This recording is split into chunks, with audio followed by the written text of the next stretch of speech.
Enoch the prophet is mentioned on several versicles of the Bible. These are just a brief example of them. Genesis 5:21. And Enoch lived 65 years, and begat Methuselah. Genesis 5:22.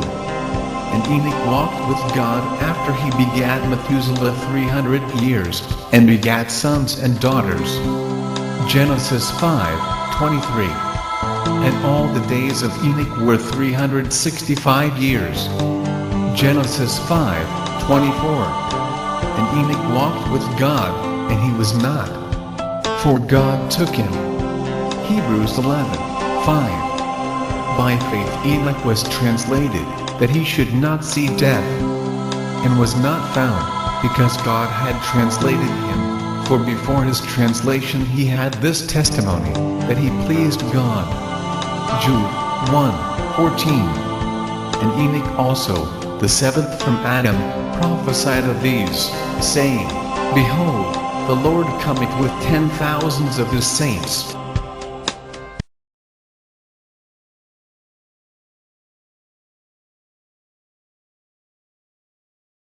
There is a forbidden book, lost for centuries, that includes fallen angels, bloodthirsty giants, and a warning to all humanity.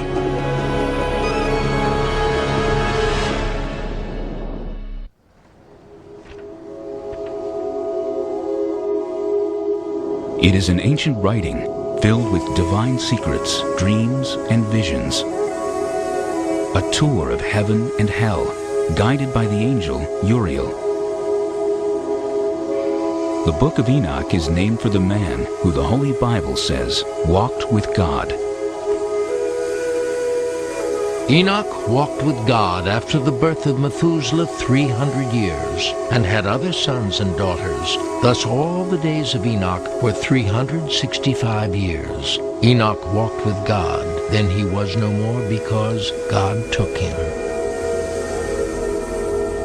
The book of Enoch is named for a man who's mentioned in one sentence in the book of Genesis. We only know one sentence worth of information about him. And yet, somebody stopped, paused on that name, and thought, Enoch. If he was taken up into heaven, what might he have seen? It is a daunting manuscript. 5 volumes containing 108 chapters. For many ancient Christians, the Book of Enoch was essential. Yet it was banned from the Christian Bible. We don't know why this literature was ultimately excluded from the canon. Perhaps it's because of its description of the fall of the rebel angels and their mating with mortals. Perhaps its understanding of the end of time fell out of favor with Jews and Christians. The Book of Enoch begins with a warning to all humanity that a divine judgment has been rendered and a sentence will be imposed. God tells Enoch that all life on earth will be destroyed in a violent flood. And, as with the story in Genesis, God blames this evil on the sons of God, angels who lusted after the daughters of men. These angels are sometimes referred to as watchers. They keep constant watch. And they decide one day, about 200 of them, that they're going to descend to the earth. They would like to very much make contact with these mortal women. The Book of Enoch may have been an attempt to expand on the mysterious giants, the sons of God, and the daughters of the earth, spoken of in Genesis. Anytime you read the book of Genesis, there are all kinds of unanswered questions. Suddenly, there is this quick few verses at the beginning of the flood story about giants in the land that come from the sons of God mixing with the daughters of the earth. And you stop and think, wait a minute, what's this all about? It's like it went by too fast. And you want to grab it and say, wait a minute, what was this? Angels who lust after earthly women. And they began to go into them, and to defile themselves with them, and they taught them charms and enchantments. And they became pregnant, and they bare great giants whose height was 3,000 ells. And when men could no longer sustain them, the giants turned against them and devoured mankind.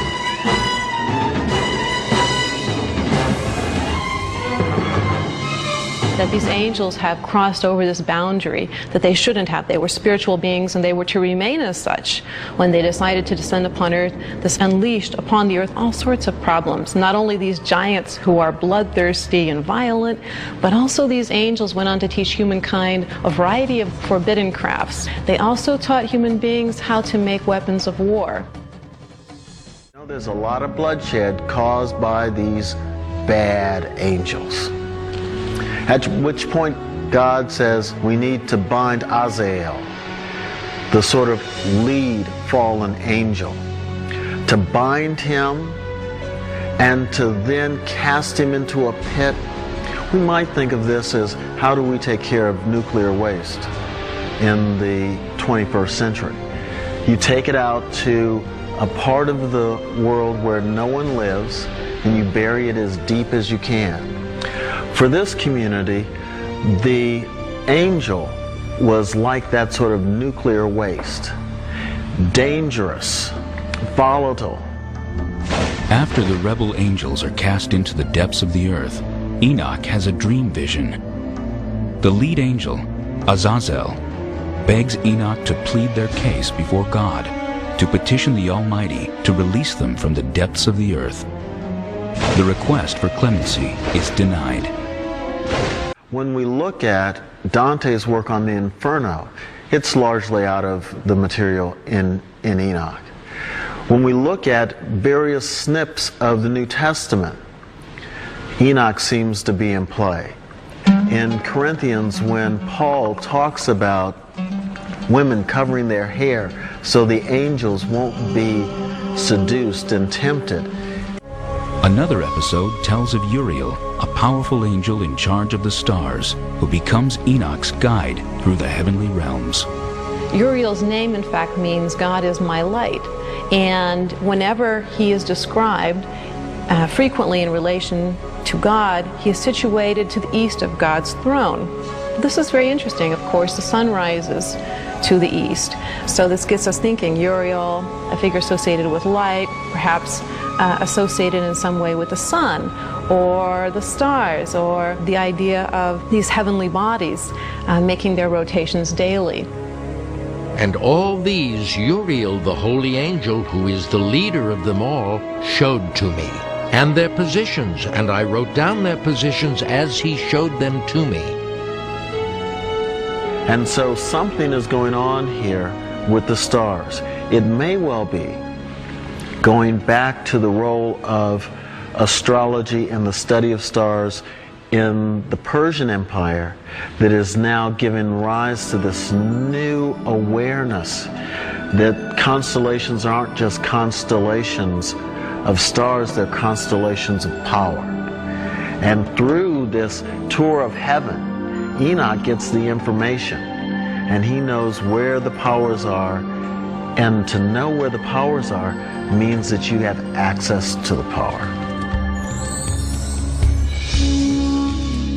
With its lush descriptions of heavenly powers and the horrors that await evildoers, even angels, Enoch was one of the most popular books among